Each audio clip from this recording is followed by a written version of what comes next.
आज मी तुम्हाला झटपट असं मस्त कारल्याचे काप बनवून दाखवणार आहे। त्यासाठी बघा मोठ्या आकाराचे हिरवीगार अशी कारले घेतली होती। त्याचा पुढचा शेंडा आणि बुडका मी कट करून घेतलेला आहे आणि अशा पद्धतीत आपल्याला कापून घ्यायचं आहे बघा। आता ह्याच्यात टाकायचे बघा एक मोठ्या आकाराचा चमचा मीठ टाकणार आहे, अर्धा लिंबाचा रस टाकायचा ह्याच्यामध्ये। आता हे चांगलं सगळीकडे असं मिक्स करून घ्यायचं। आता ह्याला काय करायचं 10 ते 15 मिनिटांसाठी झाकून ठेवायचे। आता ह्याला काय करणार आहे मी स्वच्छ धुवून घेणार आहे। ह्याच वाडग्यामध्ये आपण केलं होतं ह्यातच टाकून घेऊया।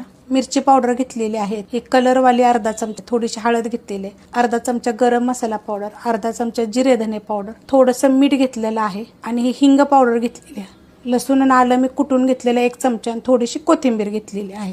आता हे सगळं आपल्याला ह्याच्यावर टाकायचं। त्याच्या अगोदर काय करायचं, हे आलं लसूण पेस्ट असली तरी चालेल बरं का, आणि हे बाकीचं मग टाकून घ्यायचं। टाकून घेतलेलं आहे बघा। आता हे सगळं आपल्याला ह्याला चांगलं लावून घ्यायचं आहे। आता ह्याच्यामध्ये बघा 2 चमचे मी एकदम बारीक 0 नंबरचा रवा घेतलेला आहे, एकदम थोडीशी मिरची पावडर, एकदम थोडंसं मीठ, थोडीशी हळद आणि 1.5 चमचा हे तांदळाचं पीठ घेतलेलं आहे मी। आता हे सगळं आपण मिक्स करून घेऊया। आता काय करायचं बघा, अशा पद्धतीत पकडायचं आहे आणि ह्याला असं आपण काय करायचं दाबून लावून घ्यायचं आहे सगळीकडून। असं पॅन ठेवलंय बघा गरम करायला, त्याच्यामध्ये आपण तेल टाकून घेऊयात आणि चांगलं कडक गरम होऊन देऊया।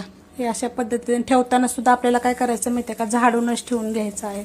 आता हे जे आपण पहिले ठेवले होते ना, हे फक्त पहिले उलटे करून घ्यायचे बघा अशा पद्धतीने। मस्त बघा भाजलेले आहेत।